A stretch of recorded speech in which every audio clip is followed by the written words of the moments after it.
이스라엘의 광야의 40년을 살펴보면요, 그들의 인생의 삶의 모습은 하나님의 큰 놀라운 도우심이 있었던 거지요.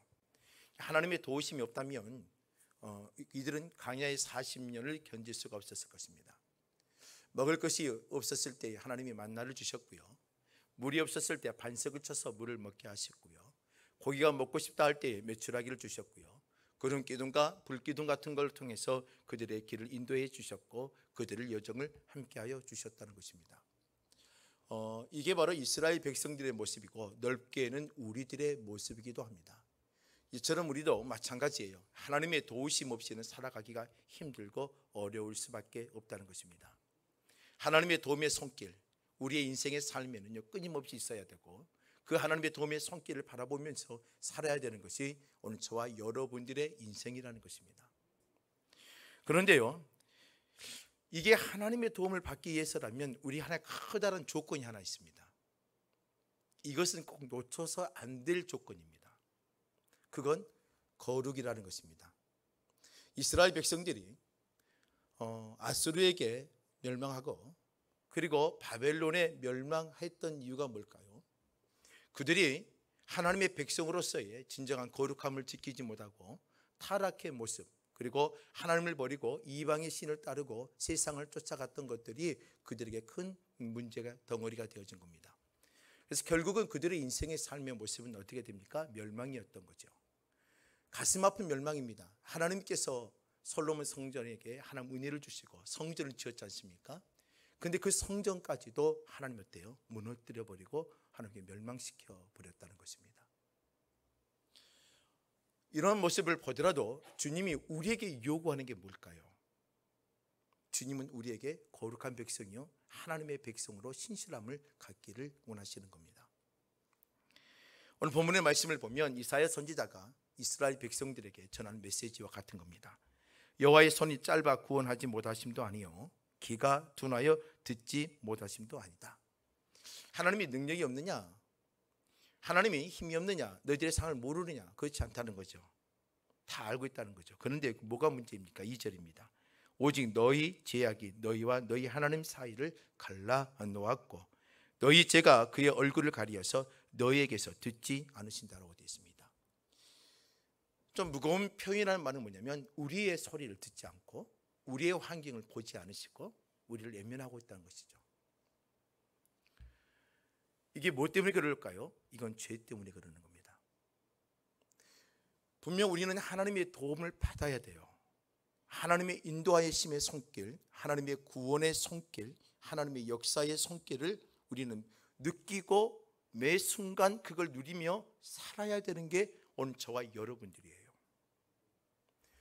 그런데 오늘 이사야 선지자를 통하여서 이스라엘 백성들에게는요 그 구원의 손길이 사라진 것과 같이 설명되어집니다. 뭐 때문에요? 이스라엘의 허물과 죄로 인해서.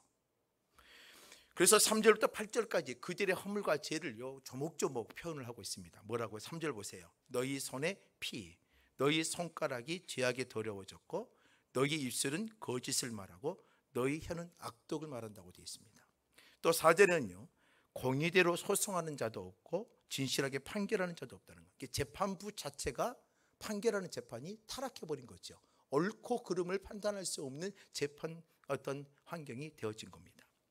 또 5절에는 보면은요 독사의 알을 품으며 거미 줄을 짜나니 그 알을 먹는 자는 죽을 것이요 알이 밟힌즉 터져서 독사가 나온다는 겁니다. 얼마나 이스라엘 백성들의 상황과 그들의 환경들이 얼마나 악독한지를 설명하고 있는 거죠. 또 7절 말씀에 보면 그 발은 행악하기에 빠르고 무지한 피를 흘리기에 신속하며, 어떻게 보면 악한 행위들이나 더럽고 추한 모습들을 하는 것들을 신속하다라고 표현했습니다. 빠르다고 표현했습니다. 이게 이스라엘의 현실이에요. 하나님이 할 수 없어서 이들의 모습을 보면 얼마나 답답했고 얼마나 안타깝냐 생각이 되어집니다. 이처럼 하나님의 도움을 받지 못한 이스라엘 백성들이 무엇 때문에, 어떠한 죄 때문에, 어떠한 상황이기에 그들이 하나님의 도움을 받지 못하는가를 기록하고 있는 거죠. 저희 여러분들은 하나님의 삶 속에 여러분들의 인생에 하나님의 도움이 끊임없이 넘쳐나기를 주의 이름으로 부탁드립니다. 매 순간 하나님의 도움을 받아야 돼요. 목사인 저도 마찬가지예요. 하나님의 도움을 받고 목회를 해야 돼요. 여러분, 이 교회도 마찬가지입니다. 하나님의 도움을 받으며 하나님의 은혜를 누리고 살아가며 이 교회가 움직여져야 되는 거예요. 또 여러분들의 가정도 마찬가지고 여러분들의 삶의 터전도 마찬가지예요. 하나님께서 도와주셔야 되는 겁니다. 우리는 하나님의 도움 없이는 설 수가 없고 움직여 갈 수가 없다는 것이 성경의 은혜입니다. 그런데 성경의 127편 1절 말씀에 보면 그 이야기를 아주 단정적으로 명확하게 기록하고 있습니다. 어떻게 해요? 여호와께서 집을 세우지 아니하시면 세우는 자의 수고가 뭐하다고요? 헛되다. 여호와께서 성을 지키지 아니하시면 파수꾼이 깨어 있음도 뭐하다? 헛되다라고 표현합니다. 수고가 있고 파수꾼의 사명을 감당하며 지키고 있잖아요. 그런데 이 수고가 다 헛되다는 겁니다. 뭐가 없으면요? 여호와께서 집을 세우지 아니하시면, 여호와께서 성을 지키지 아니하시면, 결국은 하나님이 지키고 하나님이 붙잡지 않으시면 우리의 인생은 뭐예요? 헛되다는 것입니다. 오늘 저와 여러분들의 삶에 하나님의 그 놀라우심의 손길, 도움의 손길들이 풍성하기를 원합니다. 여러분들의 그 수고가 헛되지 않기 위해서는 뭐가 필요하겠습니까? 하나님이 우리의 삶에 임재해야 되고 하나님이 우리의 삶을 붙잡아 주셔야 돼요. 그런데 그 손길이 우리에게 끊임없이 임재하려면 뭐가 필요하겠습니까? 바로 우리에게는 거룩이라는 게 필요하다는 겁니다.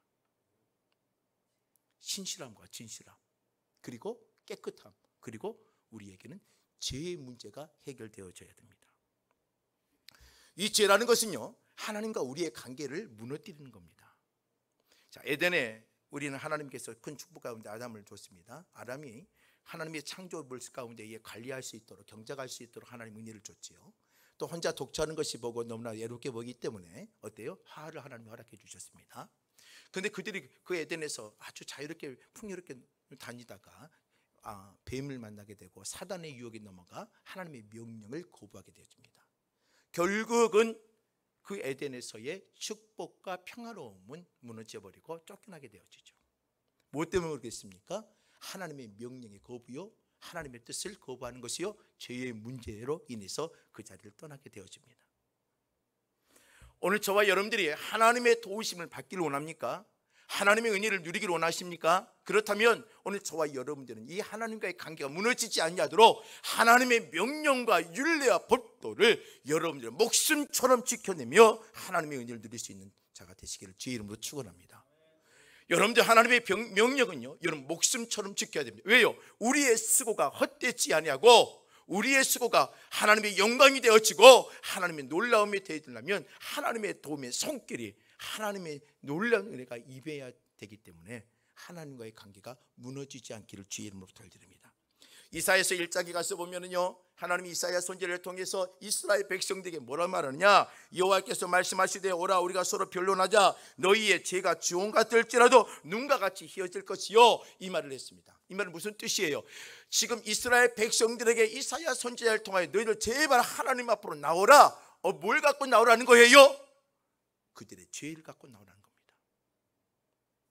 결론은 뭐예요? 이스라엘 백성이 하나님과의 관계 속에 커다란 장막이 하나 생겼습니다. 그게 뭐예요?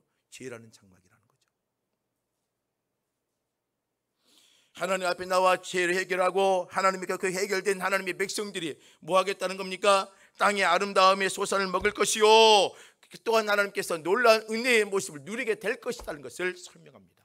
하나님께서 우리에게 좋은 것 주시기를 원합니다. 하나님 우리의 선한 것을 주시기를 원합니다. 하나님 우리에게 귀한 것을 주시기를 원하십니다. 그렇다면 그걸 누리고 살아야 되잖아요. 그러면 오늘 저와 여러분들의 죄의 문제를 해결하고 사는 자가 되시길 바랍니다. 사람은요, 이 죄의 문제를요 해결하려고 예를 씁니다. 예를 써요. 그런데 너무나 인간적인 방법이요, 하나님이 원하지 않는 방법으로 이 죄의 문제를 해결하려고 합니다. 어떤 방법으로 해결할까요? 망각이라는 방법을 사용하려고 합니다. 세월이 지나면 자신의 죄를 잊어버리는 사람들, 시간이 지나면서 자연스럽게 잊고 살아가려고 했잖아요. 이래서 자신의 죄를 덮고 자기는 문제가 없는 것처럼 살아가려고 하는 사람들의 모습들이 분명히 있습니다. 우리의 모습 속에. 또 이런 경우가 있습니다. 다수결입니다. 많은 사람들이 죄를 범하기 때문에 남들도 다 하는 일인데, 남들도 다 하고 사는 건데 내가 이거 했다고 해서 내가 무슨 죄가 되겠느냐 하면서 자신의 허물을 그냥 뭐예요? 묵인하고 살아가며 죄가 없는 것처럼 살아가려고 합니다. 다른 사람이 다 하는데 이 정도야 하면서 살아가는 거죠. 이건 여러분 죄를 해결하는 방법이 아닙니다. 또 이런 사람이 있습니다. 내 죄보다 저 사람 죄가 너무 중한 거예요. 나는 그 사람에 비하면 이건 죄도 아니에요. 비교하려고 합니다. 야, 저 사람은 큰 죄를 졌고 진짜 엄청 무서운 죄를 졌지만 거기다 비하면 내 죄는요 그냥 아무것도 아니에요. 그렇게 하면서 어때요? 그냥 묵인하고 죄가 없는 것처럼 살려고 합니다. 그래서 하나님 날 도와주겠지. 또 이런 사람이 있습니다. 악한 일을 저지른 것과 선한 일을 저지른 것을, 선한 일을 하는 것을 따져보면서는요, 야, 악한 일은 내가 100번 했고 선한 일을 200번 했으니까, 야, 200번 선한 일을 했으니까 나는 악한 일을 덮을 수 있어. 나는 그래도 괜찮은 사람이야 라고 하면서 나는 선한 사람이야 생각하면서 그렇게 따지면서 자신을 위로해 가면서 죄악을 덮어가며 사는 사람들도 있다는 것입니다. 있지요, 그런 사람들도. 이 정도 죄 갖고 죄입니까? 나 더 선한 일. 그래서 어떤 사람이 이런 사람이 있어요. 더 구제를 많이 하려고 합니다. 더 많은 사람을 도와주려고 합니다. 뭐 많은 희생을 하려고 합니다. 뭐 때문에? 자기는 그 악한 것을 그걸로 덮어버리기 위해서. 그건 하나님 앞에 해결할 수 있는 방법이 아무것도 아니에요. 할 수가 없습니다. 또 이런 사람이 있습니다. 아이고, 내는 잘못이 없습니다. 저 사람 때문에 일이 벌어진 거예요 하면서 책임 전가하려는 사람들이 있습니다. 내 아이프 때문에요, 우리 애들 때문에 할 수 없어서 이렇게 했습니다. 아, 나 이런 일을 이렇게 해야 할 수 없어서 했습니다. 저 사람이 시켰으니까 했습니다 하면서 책임 전가를 하려고 하면서 자신의 더럽고 추한 모습을 덮어버리려는 사람들도 있다는 것입니다. 이게 인간이 할 수 있는 노력들이에요. 자신의 죄 문제를 가지고. 그런데 성경은요 이렇게 표현합니다. 에레미야서 2장 22절 가서 보면은요, 주 여호와의 말씀이니라 하면서 뭐라고 되냐, 네가 잿물로 스스로 씻으며 네가 많은 비누를 쓸지라도 네 죄악이 네 앞에 그대로 있을지어다라고 말합니다. 사람의 방법으로요 아무리 해도 우리의 죄 문제를 해결할 수 있는 방법이 하나도 없다는 것입니다. 심지어 성경에요, 에레미야서 13장 23절 말씀에 보면은요 이렇게까지 표현했습니다. 구스인의 그의 피부를, 표범이 그의 반점을 변하게 할 수 있느냐? 할 수 있을진데 악에 익숙한 너희도 선을 행할 수 있으리라. 검정색의 피부가 검정색의 노력을 해서 그 피부를 하얗게 만들 수 있다는 거예요. 표범의 반점이 있어요. 표범의 그 반점을 해결할 수 있다는 거예요. 없앨 수도 있어요. 그러나 아무리 그렇게 한다 할지라도 죄의 문제는 익숙한 죄에 익숙한 절대로 사라지지 않는다라고 말하고 되어 있습니다. 무서운 거죠, 이 죄라는 게요.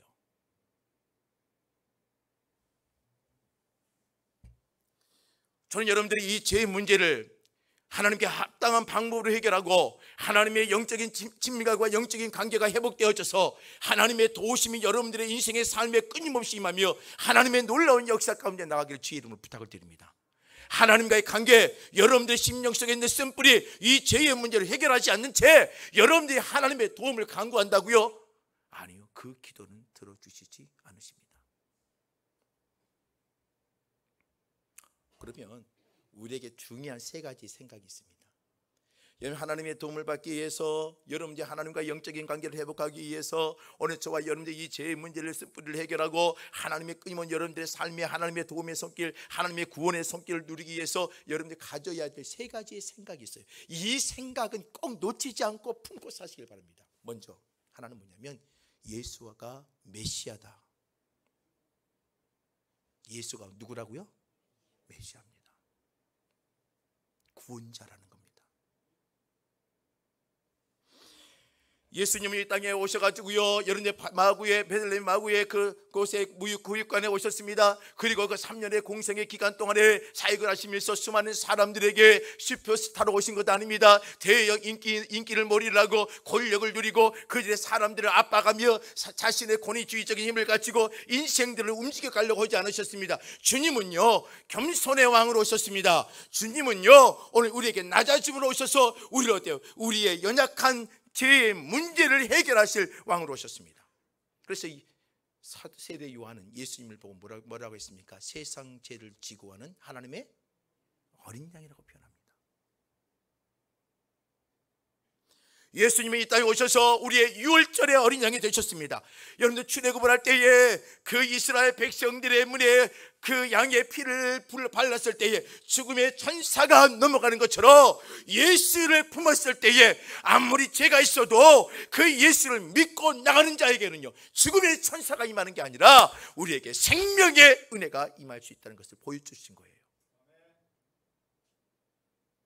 오늘 여러분들의 인생에 하나님의 손길이 임하기를 원하고 여러분들의 삶에 하나님의 도움과 구원의 손길이 임할 수 있는 것은요, 여러분들의 심령과 여러분들의 입술에 예수의 이름을 품고 살 때에 그게 가능하십니다. 에베소서 1장 7절 말씀에 보면은요, 우리는 그리스도 안에서 그의 은혜와 풍성을 따라 그의 피로 말미암아 속량 곧 제사함을 받았다라고 되어 있습니다. 누구로 통하여서요? 예수로 말미암아 우리는 그 문제를 해결받았다고 되어 있습니다. 예수의 십자가가 얼마나 귀한 건지 모릅니다. 한국교회 손들뿐만 아닙니다. 한국교회가 가면 갈수록 예수의 그 놀라운 복음의 은혜들을 잃어버리고 살아갑니다. 여러분들, 사람이 많이 모인다 해서 답이 되는 건 아닙니다. 재정이 많아지고 건물이 좋아진다 답이 되는 것 아닙니다. 오늘 여러분들 성도들의 심령 가운데에 이 땅에 오신 메시아 되신 예수 그리스도를 붙잡고 사는 자가 될 때에 주의 도움의 손길을 누리며 사는 하나님의 성도가 될 수 있다는 것입니다. 목사도 예수가 빠진 목사는 아무것도 아니에요. 예수가 없는 교회 아무것도 아닙니다.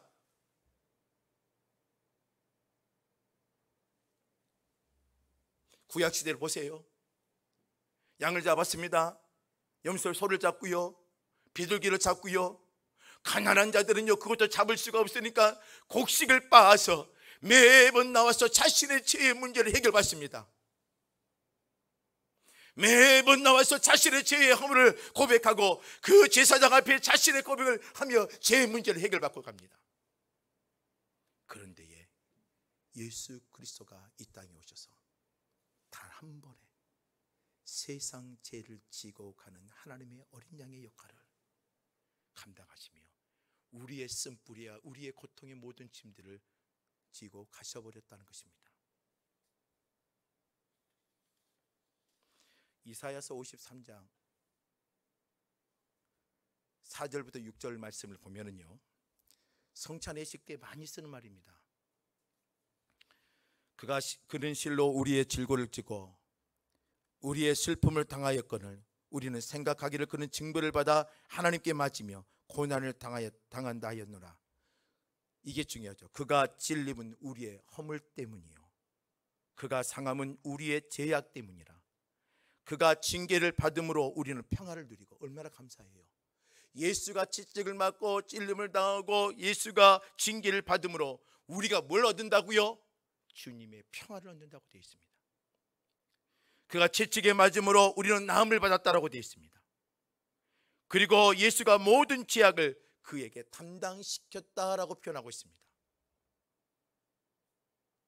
오늘 저와 여러분들, 우리의 모든 짐, 우리의 고통, 우리의 모든 상을 짊고 가신 분이 누구냐? 예수 그리스도입니다.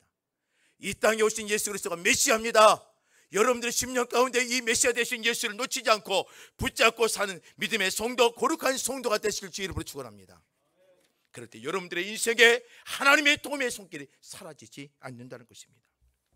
두 번째는요, 회개의 신앙을 소유하고 있어야 됩니다. 어떤 신앙이요? 회개의 신앙입니다. 이게 참 어려워요. 힘들어요. 왜요? 내 죄를 고백하고 구약시대에는요 하얀 베옷을 입고 죄를 뿌리며 성전에 들어가 자신의 죄를 슬퍼하며 고통에 하며 가슴을 치며 하나님께 기도했던 내용들이 수없이 많이 나오잖아요. 주님은요 가장 먼저 시키는 작업이 뭐냐, 회개의 작업입니다. 자신의 죄를 자백시키고 고백하게 만드는 것입니다. 오늘 우리 회개의 이 모습을 놓치는 순간에 하나님의 도움의 손길을 존재하지 않습니다. 나단 선지자가 다윗을 찾아와서 당신은 죄인이요라고 책망을 합니다. 그 전에 다윗이 하나님께 기도하고 하나님께 고백했다면 참 좋았을 텐데요, 하나님께서 마지막 수단으로 나단 선지자를 보냅니다. 왜요? 죄를 지었잖아요. 어떤 죄를요? 여인을 겁탈하고 그리고 그 남편을 전쟁에 내어보내서 죽이게 하고, 어떻게 보면 큰 중죄를 범한 겁니다. 그런데 그 죄를 왕의 힘으로 말미암아 다 덮어버렸습니다. 죄가 없는 것처럼. 그러나 하나님 편에는 이게 덮어집니까? 아니지요. 덮어질 수가 없는 겁니다. 주님은 그 잘못을 꼭 어때요? 해결을 시키고 고백하고 그에 대한 대가를 치르게 만듭니다. 나단 선지자를 불러서 회개하게 만듭니다. 짐승이 적도로 기도하고 나갑니다. 그게 시편 32편에 보면은요 다윗의 참회의 시가 기록되어 있습니다. 시편 32편 1절과 2절 말씀을 보면 이렇게 기록하고 있지요. 허물의 사함을 받고 자신의 죄가 가려진 자는 복이 있도다. 자신의 죄가 가려지고 허물을 고백하고 자신의 사함을 받은 자는 여기 복이 있고 자유함을 누리고 행복하다는 것입니다. 그런데에 시편 32편 3절과 4절 말씀에 보면은요 다윗이 고통의 순간이 있었을 때가 표현되어 있습니다. 그게 뭐냐? 내가 입을 열지 아니할 때에, 다시 말해 자신이 죄를 지었는데도 고백하지 아니하고 회개하지 아니할 때에 종일 신음함으로 내 뼈가 쇠하였도다 그랬습니다. 하나님께 죄를 고백하지 아니하고 자신의 회개하지 않을 때에 그 다윗의 심령은 뭐라고 말하냐? 종일토록 신음하고 내 뼈가 녹는다고 표현하고 있습니다. 또 주의 손이 죄하로 나를 누르시오니, 그가 다윗이여 회개하지 않을 때에 그의 심령은 어때요? 뭔가 자기를 압박하고 누르는 것처럼, 하나님이 자기의 심령을 누르고 있는 것처럼 답답함을 느끼고 있다고 표현하고 있습니다. 그리고 내 진액이 빠져서 여름 가뭄에 마름같이 됐다고 됐습니다. 자신의 진액이 빠져버려서 완전히 말라 비틀어버린 존재가 되었다는 것입니다. 어떤 자가 어떤 순간에 내가 회개하지 아니하고 가슴속에 죄를 품고 있었을 때, 이게 바로 우리의 모습입니다. 우리는요 따라서 하십시다. 참으로 뻔뻔합니다. 우리 참으로 뻔뻔합니다.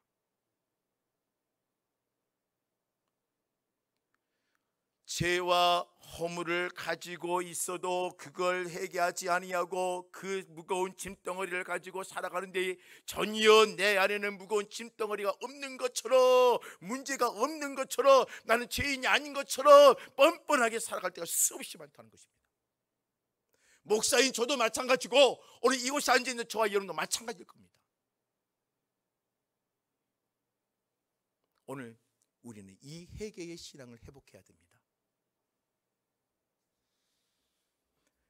32편 5절 말씀을 봤더니 다윗이 회개합니다. 고백합니다. 그리고 나서 어떤 은혜를 누리냐?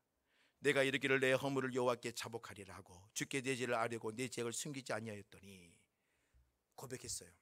다 숨기지 않고 다 말했어요. 그랬더니 곧 참 표현들이, 다윗이 참 시편을 기록하는데 표현들이 참 멋있습니다. 숨기지 아니하였더니 제 사이였다라고 설명하면 되잖아요. 그런데 그 설명을요 구체적으로 합니다. 곧 주께서 내 죄악을 사하셨더라. 하나님께 고백하는 순간에 내 마음이 어때요? 가벼워져 버린 거예요. 내 눌렸던 그 답답함이 사라져 버리는 거예요.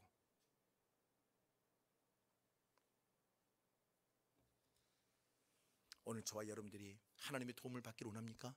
여러분들 인생에 하나님의 도움의 손길을 임하고 여러분들 하나님의 인생에, 여러분들 가정에, 여러분들 개인의 삶에 하나님의 끊임없는 하나님의 구원의 은혜를 누리기를 원하십니까? 그러던 두 번째 기억해야 될 것은 회개의 신앙을 놓치지 마십시오. 죄가 있으면, 허물이 있으면 그 자리에 무릎을 꿇고 가슴을 치며 눈물로 호소할 수 있는 회개의 기도가 살아있기를 주의 이름으로 축원합니다. 세 번째로요, 이것도 매우 중요해요. 따라서 하십시다. 십자가의 길을 걸어가자. 여러분, 십자가의 길을 걸어가야 됩니다. 여러분들의 삶 자체가 십자가의 길이 되기를 원합니다. 자, 여러분들 예수님의 십자가를 한번 생각해 보세요. 예수의 십자가는 어떤 십자가입니까? 화목의 십자가라고 표현합니다. 예수의 십자가는 뭘로 말합니까? 사랑의 십자가라고 표현합니다. 예수의 십자가는 뭘로 말합니까? 사랑과 용서의 십자가라고 표현합니다. 예수의 십자가는 어떤 십자가입니까? 그 사랑과 용서를 통하여 하나님의 구원의 정점, 구원의 아주 성취를 보여준 십자가가 예수의 십자가입니다.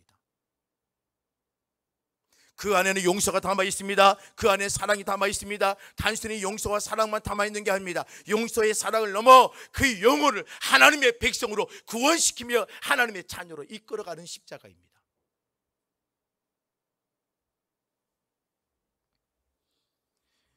여러분, 예수의 제자들 보십시오. 얼마나 허물이 많았습니까? 얼마나 연약했습니까? 그러나 복음을 소유하는 순간부터 그들은요, 자신의 허물을 내려놓고 그의 삶의 모든 현장에는요, 사랑의 모습과 용서의 모습과 희생과 헌신을 가지고 살아갑니다. 오늘 저와 여러분들이 그 십자가의 길을 걸어갈 때에 하나님의 도움의 손길이 임한다는 것입니다. 사도행전 1장부터 28장까지 보면은요, 하나님의 기이한 사역자들이 많이 나옵니다. 초대교회가 얼마나 초대교회 성도들이 힘들었습니까? 자기의 것을 내려놨습니다. 자기의 것을 내려놓고 함께 쓰고 함께 공유하며 함께 나누며 나갑니다. 얼마나 힘들겠습니까? 그들의 믿음 때문에 고난과 고통을 당하는 것이 얼마나 많습니까? 그러는데도 그 현장 속에 그들은요, 그 고난을 이겨내고 어려움을 이겨냅니다. 왜요? 하나님이 도와주시기 때문입니다. 전 여러분들 이 십자가의 길을 걸어가는 성도가 되길 주의 이름으로 축원합니다. 마태복음 18장에 가서 보면은요, 1만 달란트 빚진 자와 100데나리온을 빚진 자의 이야기가 나옵니다. 여러분, 1만 달란트 빚진 자, 여러분 1만 달란트 빚진 자, 1만 달란트가 거의 얼마나의 가치가 있느냐? 우리나라의 돈으로 지금 현재로 환산한다면 약 이게요 10조에 되는 분량입니다. 꽤 크지요? 우리가 뭐 생각할 수 없는 금액들이에요. 1억만 해도 뭐가 우리 좋아하는데요. 10조예요, 10조. 이 사람이 1만 달란트 빚을 졌어요, 왕에게. 갚을 수가 없죠. 애원을 합니다. 호소합니다. 그랬더니 그 왕이요, 그 불쌍한 마음으로 1만 달란트를 탕감해 줬습니다. 그런데 나오는데요, 자기에게 100데나리온, 이 100데나리온을 우리나라 돈을 환산하면 약 1,500만 원 정도 되어집니다. 이 돈을 빚진 자에게 얼마나 힘들게 하고 갚으라 하고 고통을 주며 힘들게 했어요. 이 소식을 왕이 듣게 되어집니다. 결국은 그 용서를 다시 어때요? 돌려받게 됩니다. 그는 다시 감옥을 가고 1만 달란트를 갚을 때까지 그곳에서 벗어나지 못합니다. 그러면서 주님께서 마태복음 18장의 사건을 결론을 지어서 이렇게 말합니다. 너희가 각각 마음으로부터 형제를 용서하지 아니하면 나의 하늘 아버지께서도 너희에게도 이와 같이 하시리라. 신앙생활을 하는 데에 오늘 저와 여러분들 신앙생활은 해요. 그런데요, 십자가의 길을 걸어가지 않아요. 분명 교회는 다니는데 11조도 하고 헌금도 하고 다 해요. 그런데 뭘 안 해요? 십자가의 길을 안 걸어가요. 그 안에 용서도 없고 사랑도 없어요. 희생도 없어요.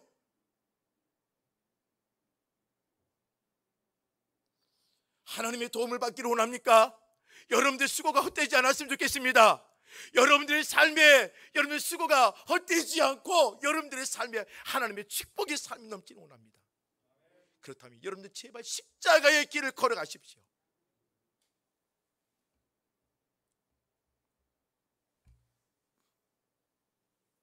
우리는 이게 안 되고 있습니다. 수많은 교회는 존재하는 것 같은데, 수많은 성도들은 존재하는 것 같은데요, 수많은 목회자들은 존재하는 것 같은데, 정작 십자가의 길 앞에서는 우리가 멈칫하고 있다는 것입니다. 여러분들 직장에 있어도 십자가의 길을 걸어가세요. 여러분들이 희생해 주세요. 여러분들이 헌신해 주세요. 왜요? 그 십자가의 길의 결말은 뭐예요? 영혼 구원이에요.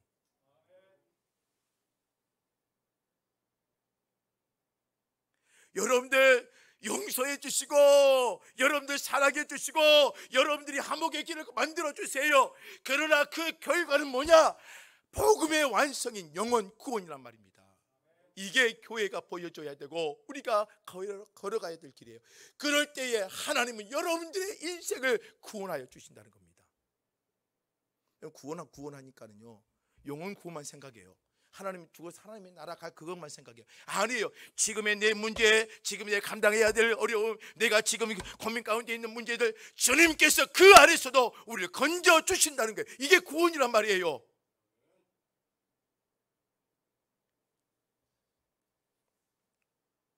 전 여러분들 십자가의 길을 걸어가는 성도가 되기를 원합니다. 이 행복한 교회가, 전 이 담양 지역에 장작교회가 되기를 원합니다. 수가 많아서, 돈이 많아서 아닙니다. 십자가의 길을 걸어가며 이 땅을, 이 가나안 땅을 섬길 수 있는 하나님의 성도가 되길 주의 이름으로 축원합니다. 뒤에 뒤통수에 대놓고 욕을 얻어먹는 그런 존재가 아니라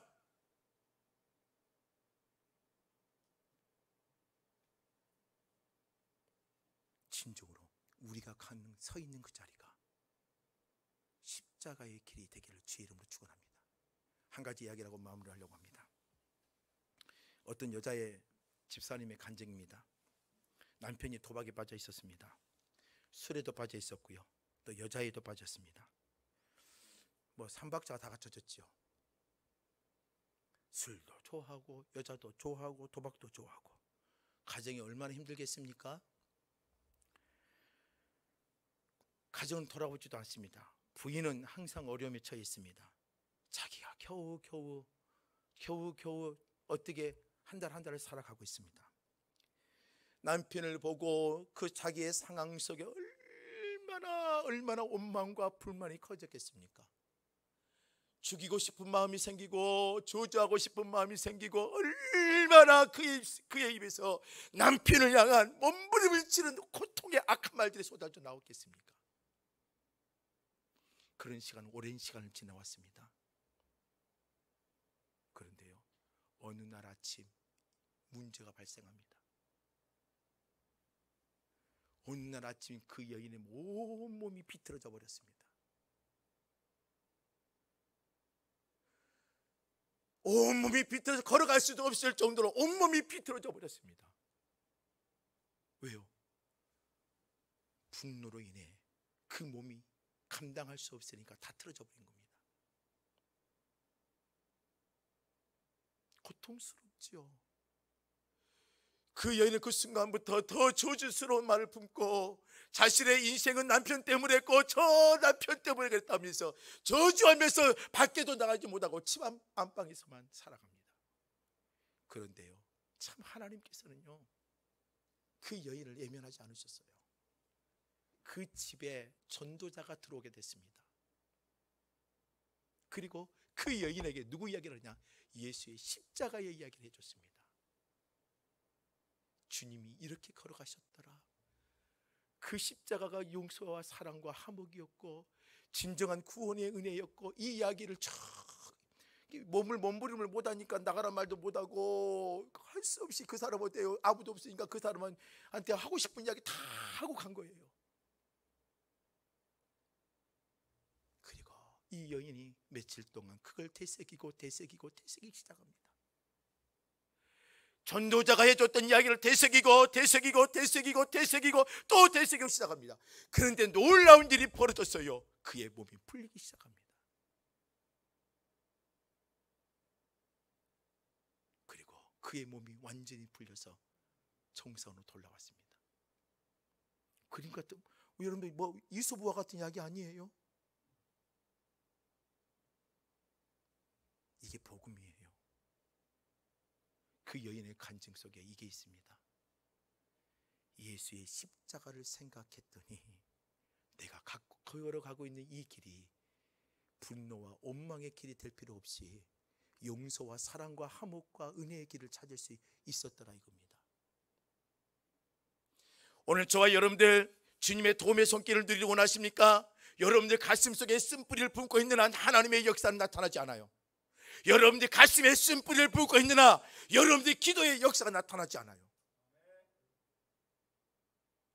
오늘 저와 여러분들을 몸부림을 치며 다시 한번 십자가의 길 위에 서는 성도가 되시길 원합니다. 그리고 그 길을 걸어가는 성도가 되길 주 이름으로 축원합니다.